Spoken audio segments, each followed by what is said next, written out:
Uma olhada maliciosa, um contato físico sem consentimento, seja no transporte público, como um ônibus ou metrô, ou em bares e boates. É difícil encontrar uma mulher que nunca passou por uma situação constrangedora de assédio sexual. Segundo o Fórum Nacional de Segurança Pública, só no ano passado, 30 milhões de mulheres relataram ter sofrido algum tipo de assédio sexual aqui no nosso país. Uma prática que, infelizmente, não se restringe ao Brasil. Em vários países, protocolos de denúncia foram criados para prestar auxílio à mulher que está passando por essa situação. Um dos mais conhecidos é o da Espanha. E a Vivian, que mora em Madrid, vai falar para a gente como funciona aí.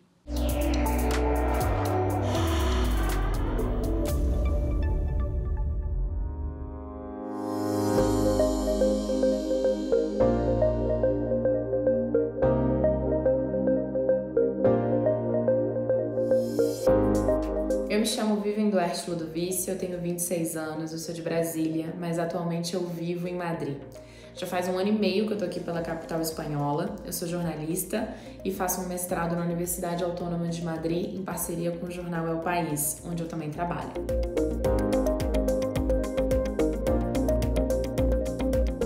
Aqui na Espanha, eu posso dizer que eu tenho uma vivência de gênero desde 2 frentes. Diria que uma mais profissional, porque o meu trabalho ele engloba a cobertura das principais pautas políticas e polêmicas do país, e claro que nisso a igualdade de gênero entra também, e desde uma perspectiva pessoal. Na perspectiva pessoal, eu como uma mulher jovem que vivo a vida cultural e também noturna da cidade, posso dizer de uma maneira quase empírica que alguns contrastes com o Brasil me chamaram muito a atenção e seguem me chamando. Aqui na Espanha, uma mulher pode sim sair à noite pela rua, de madrugada, desacompanhada, sem medo.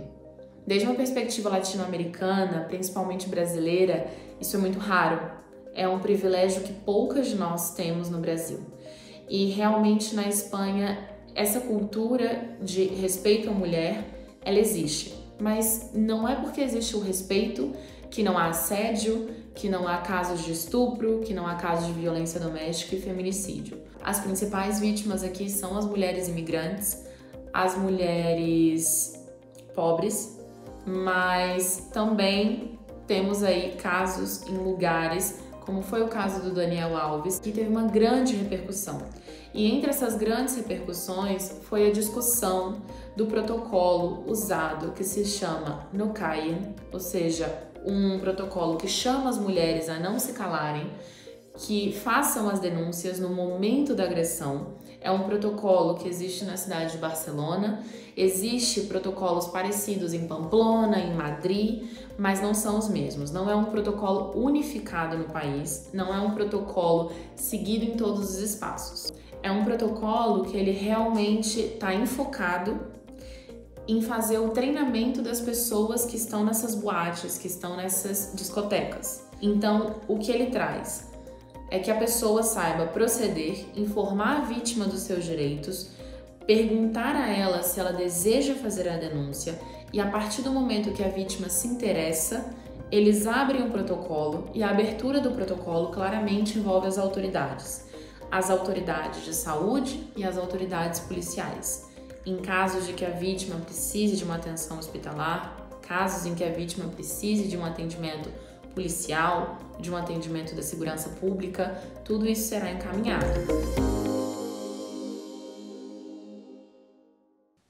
E para falar sobre esse assunto, convidamos a professora de Direito Internacional, Beatriz Parreiral.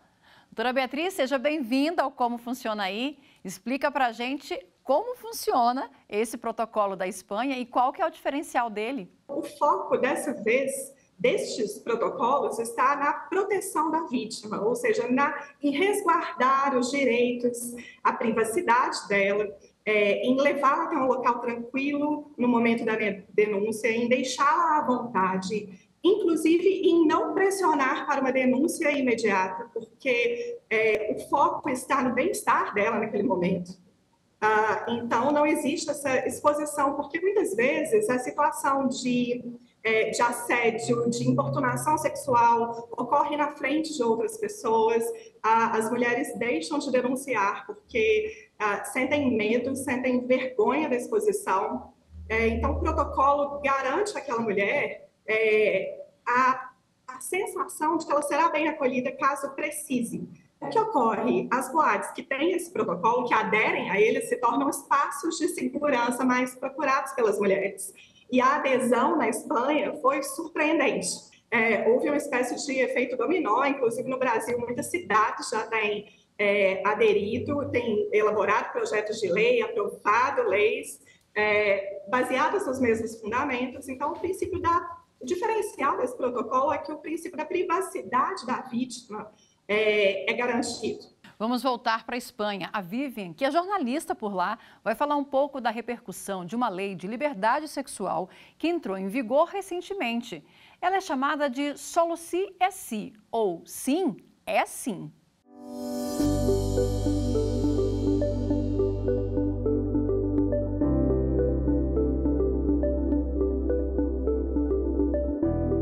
No último ano, foi aprovada a Lei do Solo sí es sí, para tradução literal, somente o sim é sim. Essa lei, ela bota em centro a questão do consentimento. Então, atualmente, o que propunha a Lei do Solo sí es sí é que toda agressão, ela vai partir da penalização dela pelo consentimento. Se não houve o consentimento da vítima, seja qualquer agressão, a pessoa receberia já uma penalização que unifica esse tipo de violência. Essa foi uma lei que foi aprovada, mas foi muito debatida e discutida.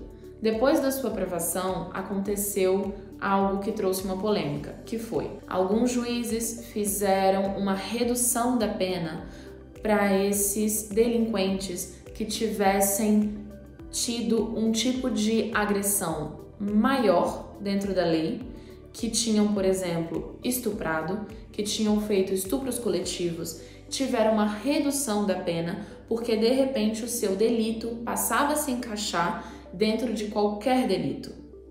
Então, isso gerou uma grande polêmica no parlamento. Mais de 1000 pessoas tiveram os seus delitos com a pena diminuída por conta dessa lei. E atualmente a Espanha, ela aprovou a lei do Solo sí es sí, permanece, mas essa teoria do apenas o consentimento, ela não vale mais.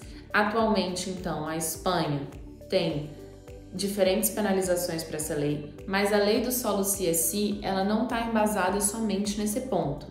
É uma lei mais abrangente e que, além do consentimento, também tem como base a prisão, a reeducação e a reinserção desses criminosos na sociedade.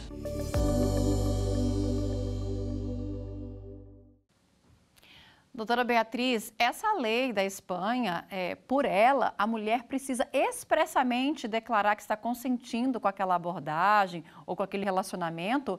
Caso contrário, o homem pode ser punido e até preso e criminalizado por essa conduta? É uma lei muito avançada nesse sentido, porque muitas vezes as mulheres, quando estão intimidadas ou quando se veem diante de uma situação de violência sexual, o primeiro instinto delas é de se paralisar.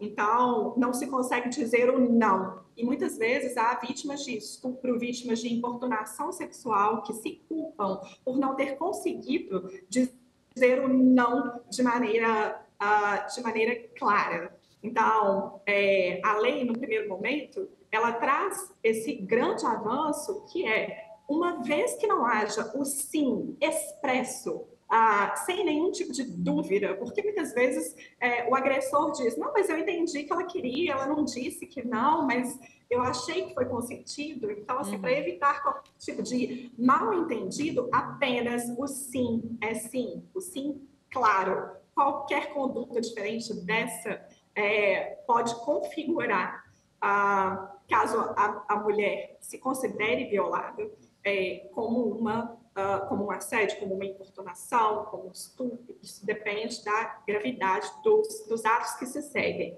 Bom, é uma pena que uma lei tão avançada tenha durado no seu formato original apenas alguns meses.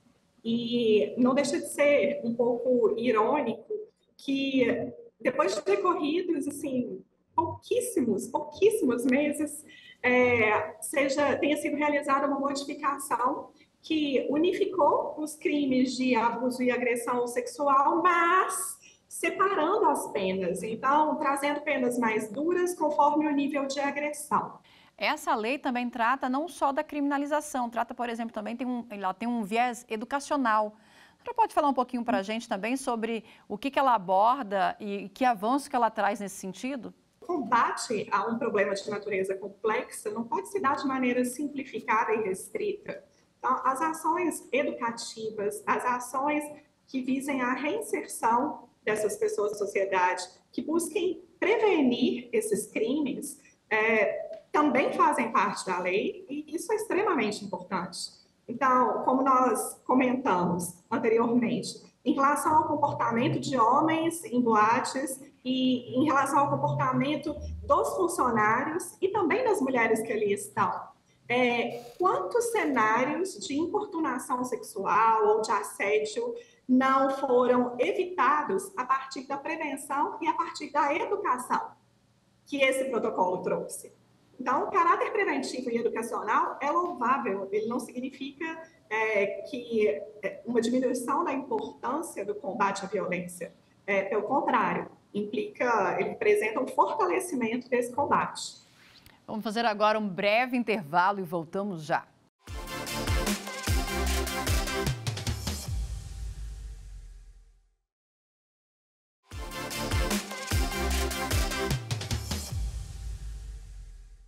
O Como Funciona Aí está de volta. Da Espanha, nós damos um pulo na Inglaterra. Lá, pubs e casas noturnas adotaram a divulgação de um código para que as frequentadoras possam pedir ajuda aos funcionários de uma forma discreta, se ela estiver se sentindo ameaçada.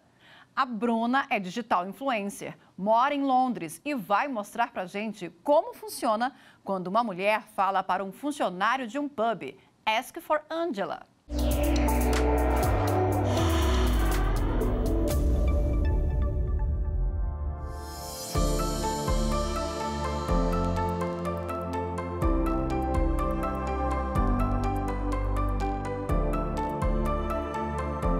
Oi, meu nome é Bruna, tenho 29 anos, sou natural de Maceió, Alagoas.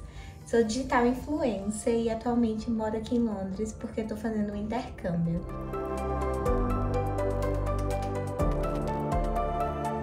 Existe um código chamado Ask Angela.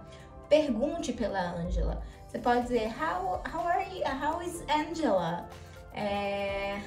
Do you know about Angela?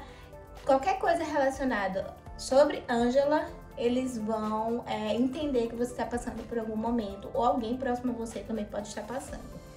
Esses cartazes, eles costumam ficar dentro do banheiro, e é bem interessante porque lá no banheiro é o único lugar que a mulher ela pode ficar somente ela, né? Sem ter a companhia do rapaz, ou do namorado, alguém que esteja fazendo mal para ela. E isso não é só em relação a namoro, a date, não. Se alguém estiver te incomodando durante a festa, por exemplo, você pode pedir um drink também, chamado Angel. Esse drink não existe, tá, gente? É só uma forma de você pedir ajuda. E aí, quando você fala, eu gostaria de um drink chamado Angel, a pessoa, o atendente, o bartender, ele vai dizer logo quem é a pessoa. E vai chamar o segurança do local para poder tirar aquela pessoa de próximo de você. Então foi uma das coisas que me fez me apaixonar por Londres. Eu gosto muito dessa cidade. Eu já tinha visto o Ask Angela na minha cidade, em um bar chamado Lugar Nenhum, em Maceió. Também tinha esse cartaz dizendo, se você vê alguém desacordado, se você vê alguém chorando no banheiro, por favor, vá lá no bar e pergunte por Angela. Eu fiquei bem impressionada também pelo fato de quando eu logo me mudei pra cá, eu divido apartamento, a minha amiga, a primeira coisa que ela me falou foi, você sabe o que é o Ask Angela? E aí eu comentei pra ela que eu falei, eu sei o que é, mas a comunidade feminina sempre tá espalhando isso. Em redes sociais também vocês podem encontrar, principalmente no TikTok, tem vários vídeos viralizados e é uma forma de a gente, mulher, né, se assegurar de assédio, abuso e entre outras violências. Voltamos a falar com a professora de Direito Internacional, Beatriz Parreiral. Doutora Beatriz, explica para a gente agora por que é importante a participação desses funcionários que estão aí nas casas noturnas, nos pubs, terem essa ciência e essa desenvoltura para ajudar de uma forma discreta, como a Bruna contou, uma mulher que está passando aí por uma situação difícil, ou não conhece a pessoa, ou tem alguém ali na noite que está importunando ela. Os funcionários são as pessoas que conseguem estar presentes no momento em que a situação começa. A polícia, muitas vezes, ela tem um tempo que pode ser demorado até chegar ao local. E o funcionário estando treinado para fornecer o apoio a essa cliente, a garantia de segurança fica muito maior. Foi interessante a citação de Maceió. Maceió é um excelente exemplo de um movimento que não começou pelos integrantes do Poder Legislativo ou pelo prefeito. Lá houve um movimento que começou de baixo para cima. Então, os próprios bares se informaram, se mobilizaram e fundaram uma iniciativa no sentido de criar protocolos próprios que garantam essa segurança. Esse medo que muitas vezes a mulher tem de fazer essa denúncia ou chegar a pedir ajuda, é aí uma barreira importante para a gente conseguir, vamos dizer assim, criminalizar ou até apontar aí esses agressores? Eu diria que é a barreira mais importante, porque a lei mais dura não poderá ser aplicada se não houver uma denúncia prévia. E para haver a denúncia, a mulher precisa se sentir segura e confortável para buscar ajuda. Muitas vezes, historicamente, assim, o assédio, a violência sexual, são tipos de violência em que a vítima frequentemente é culpabilizada. Mas de alguma maneira ela permitiu, de alguma maneira ela se expôs. A vítima, ela também muitas vezes se sente culpada. Então, se ela sabe que em determinados locais existe proteção, existe resguardo para o momento em que se pede ajuda, ou seja, ela não vai ser ridicularizada, ela não vai ser exposta, ela não vai ser julgada, a conduta do pessoal de segurança não vai ser simplesmente se dirigir até o agressor para contê-lo, muitas vezes atraindo a atenção sobre a vítima, uma atenção que muitas vezes é indesejada. Essas iniciativas que trazem essa segurança e esse conforto para a mulher, elas não só estimulam a denúncia, o que leva a uma efetividade maior da lei, mas também estudos demonstram que a memória do trauma, ela costuma ser amenizada quando a vítima se sente acolhida no momento da agressão. Vamos voltar agora para Londres. A Bruna mostra que por lá o combate ao assédio sexual saiu do ambiente de entretenimento e chegou também ao transporte público. O metrô de Londres tem uma ampla campanha para denunciar quem assedia uma mulher, até mesmo com uma encarada. Bruna conta pra gente como funciona aí.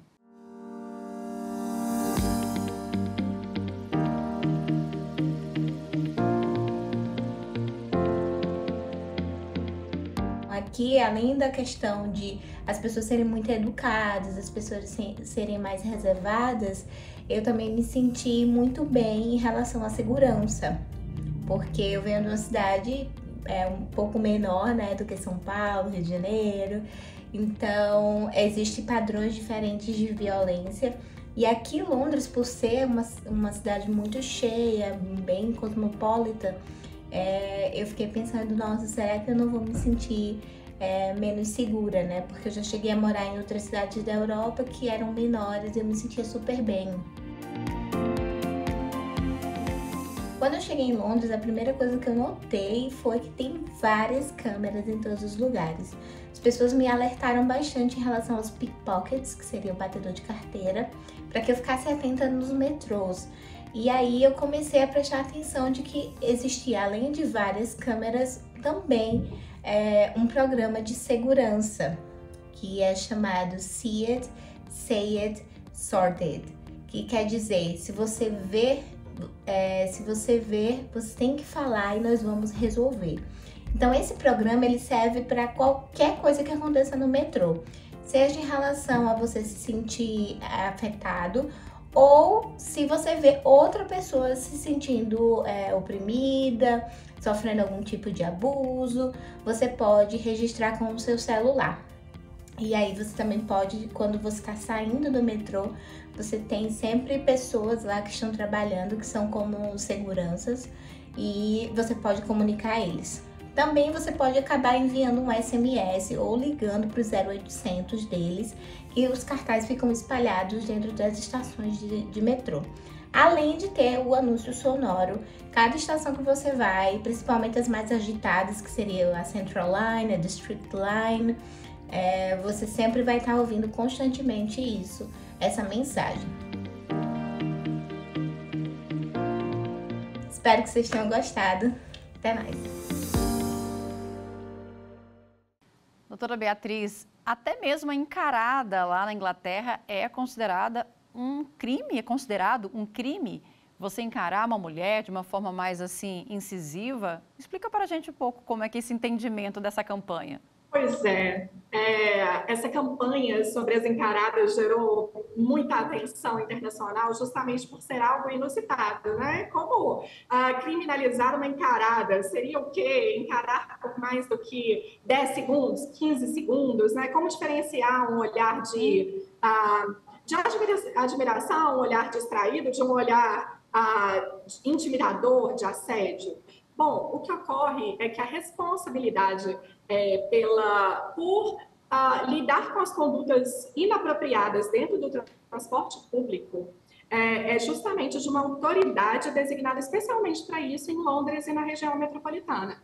E essa entidade tem políticas muito rigorosas contra essas condutas inapropriadas.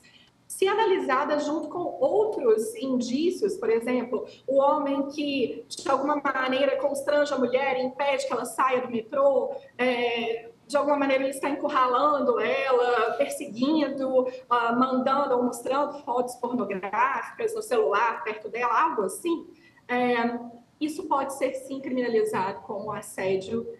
E as autoridades estarão, os funcionários do metrô, existe uma equipe especialmente treinada para lidar com casos como esse. Então, se a mulher se sente importunada, se ela se sente constrangida, e por mais que não haja uma maneira de medir isso, toda mulher já passou por esse tipo de olhar, já sentiu isso, sabe o que é. E o quanto pode ser constrangedor. É uma campanha no sentido de estimular o bom comportamento. Vamos trazer então para essa realidade aqui do Brasil, então. A gente sabe que muitas vezes também acontece em ônibus cheios, em vagões. Aliás, tem inclusive algumas capitais que têm um vagão exclusivo feminino para evitar esse tipo de abordagem. Mas eu queria que a senhora explicasse, pela lei brasileira, o que é previsto como crime essa abordagem dentro de um transporte público e o que uma mulher pode fazer se ela se sentir incomodada? Em 2018, foi incluído no Código Penal brasileiro um artigo sobre importunação sexual, que diz justamente respeito a esse comportamento indesejado. Então, ele pode ser mostrar partes íntimas, constranger, passar a mão, tirar fotos sem autorização, de decotes, enfim, condutas que, de alguma maneira, geram esse constrangimento. Elas são tipificadas como importunação sexual, são crime, e é dever do funcionário de transporte público agir para interromper a violência. É importante registrar o maior número possível de informações sobre o momento da importunação sexual, então gravar o local, o horário, manter o celular carregado, pois ele pode servir para filmar uma eventual importunação que esteja acontecendo com outra pessoa, ou então para se defender, para formar provas que serão úteis depois para identificar e responsabilizar o agressor. Doutora Beatriz, muito obrigada pela entrevista e a gente fica por aqui preparando a nossa próxima viagem. Siga a gente nas redes sociais. Estamos no YouTube, Instagram, Twitter e Spotify. É só digitar @Rádio e TV Justiça que você encontra o nosso conteúdo. Até a próxima!